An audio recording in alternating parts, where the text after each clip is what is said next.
મજાનું મોટું કરાવે એટલે એને સૈરું કહેવાય. ઈંડું સૈરું. હવે એને લાગી ભૂખ એક દિવસ, તો એ તો શું ગોતવા ગઈ? ખાવાનું ગોતવા ગઈ. બરોબર.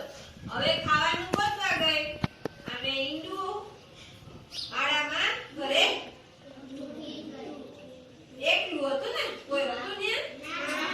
ના. બરોબર.